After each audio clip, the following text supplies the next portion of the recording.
भगवान गणेश की सर कटने वाली कथा के बारे में कौन नहीं जानता होगा। सभी लोग ये बहुत अच्छे से जानते होंगे कि ऐसी क्या सिचुएशंस पैदा हो गई थी कि जिनके वजह से भगवान शिव ने अपने ही पुत्र गणेश जी का सर धड़ से अलग कर दिया था। जब उनका सर अलग कर दिया था तो माता पार्वती काफी ज्यादा क्रोधित हो गई थी और उनके क्रोध को शांत करने के लिए भगवान शिव ने एक हाथी का सर भगवान गणेश के धड़ के ऊपर लगा दिया था। इसी वजह से भगवान गणेश को गजानन के नाम से जाना जाने लगा।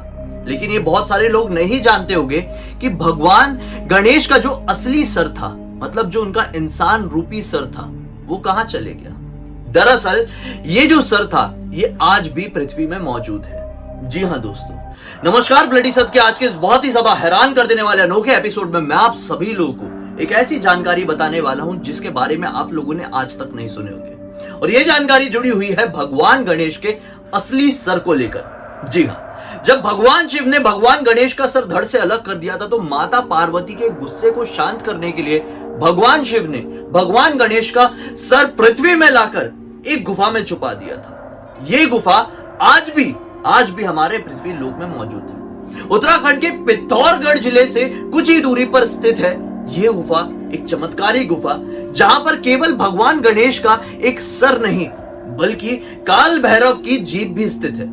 माना जाता है कि इस गुफा के अंदर जो कोई भी काल भैरव की जीभ से प्रवेश करते हुए उनके पैरों तक पहुंच जाता है उसे मोक्ष की प्राप्ति होती है। एक ऐसी चमत्कारी गुफा है जहां से बद्रीनाथ, केदारनाथ और साथ ही साथ अमरनाथ की गुफा के दर्शन साफ साफ किए जा सकते हैं। इस गुफा के अंदर माना जाता है कि भगवान गणेश का सर साक्षात रूप में विराजमान है जो कि आज पत्थर में तब्दील हो चुका है। इनके सर के एग्जैक्ट ऊपर एक अष्टमुखी कमल पर्वत स्थापित है जिस पर्वत से लगातार पानी की बूंदें निकलती चली आ रही है। ना जाने कितनी सदियों से निकलती चली आ रही है और ये पानी आता कहां से, इसके बारे में किसी को कोई भी जानकारी नहीं है। माना जाता है कि कलयुग में आदि शंकराचार्य जी ने इस गुफा की खोज की थी। इस गुफा की खोज के बाद लोग लगातार यहां पर पहुंचते चले जाते हैं और मानते हैं कि जो कोई भी भगवान गणेश के साक्षात सर के दर्शन कर लेता है उसे जिंदगी में सब कुछ प्राप्त हो जाता है, उसकी सारी परेशानियां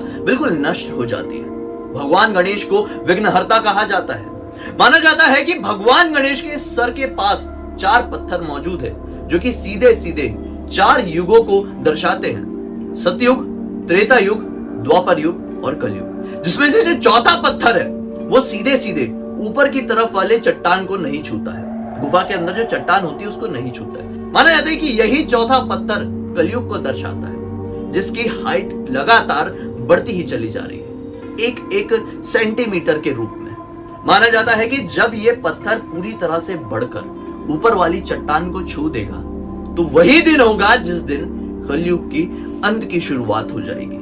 यही दिन होगा जिस दिन भगवान कल्कि को यह संकेत मिलेगा कि अब युग परिवर्तन करना है, या फिर यह भी कह सकते हैं कि इस ब्रह्मांड को, इस पृथ्वी को यह संकेत मिल जाएगा कि अब नए युग की शुरुआत होने वाली है। पाताल भुवनेश्वर नाम की यह गुफा इतनी ज्यादा चमत्कारी है कि माना जाता है कि खुद भगवान शिव यहाँ पर रह के भगवान गणेश के सर की सुरक्षा करते हैं। जो कोई भी इंसान इस सर को यहाँ से हटाने की कोशिश करेगा उसके बाद यहाँ पर प्रलय आ जाएगा और यहाँ से प्रलय अगर शुरू हो गया तो वो प्रलय फिर पूरी सृष्टि को खत्म करके ही रुकेगा, क्योंकि ये विधि का विधान था।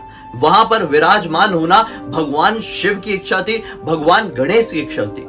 इसी वजह से वो सिर वहां पर विराजमान है और फिर अगर उसे कोई हटाने की कोशिश करेगा तो सब कुछ नष्ट हो जाएगा। पाताल भुवनेश्वर की गुफा में स्थित भगवान गणेश के इस चमत्कारी सर के दर्शन करने के लिए रोज हजारों की तादाद में लोग यहाँ पर पहुंचते हैं और यहाँ पर पहुंचकर लोग अलग अलग तरह की अलौकिक अनुभूतियों का वर्णन करते हैं। माना जाता है कि इस गुफा में केवल वही इंसान प्रवेश कर सकता है जिसे भगवान गणेश का आशीर्वाद हासिल होता है। पाताल भुवनेश्वर का चमत्कार केवल यहीं पर खत्म नहीं होता है, बल्कि आप जैसे इस गुफा के अंदर प्रवेश करेंगे उसी समय आप समझ जाएंगे कि यह गुफा बहुत ही बड़ी चमत्कारी और रहस्यमय गुफा है। इस गुफा में प्रवेश करते हुए दिखाई देती है आपको एक मोटी सी लोहे की जंजीर।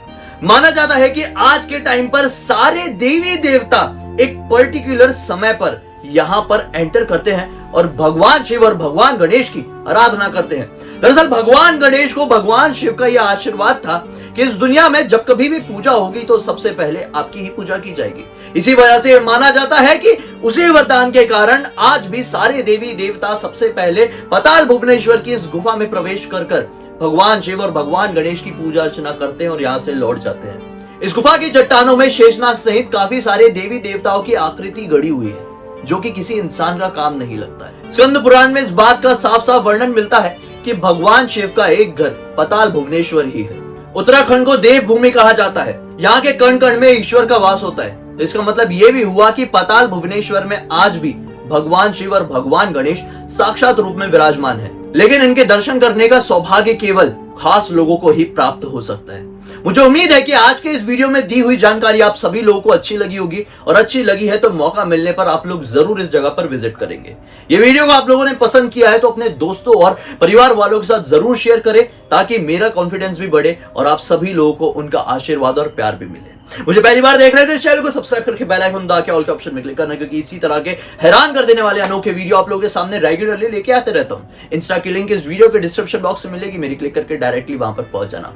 तो चलिए कल फिर से एक और कमाल की जानकारी या कहानी के साथ आप लोगों के सामने जाहिर हो जाऊंगा। तब तक के लिए बहुत बहुत धन्यवाद। आपका दिन शुभ हो।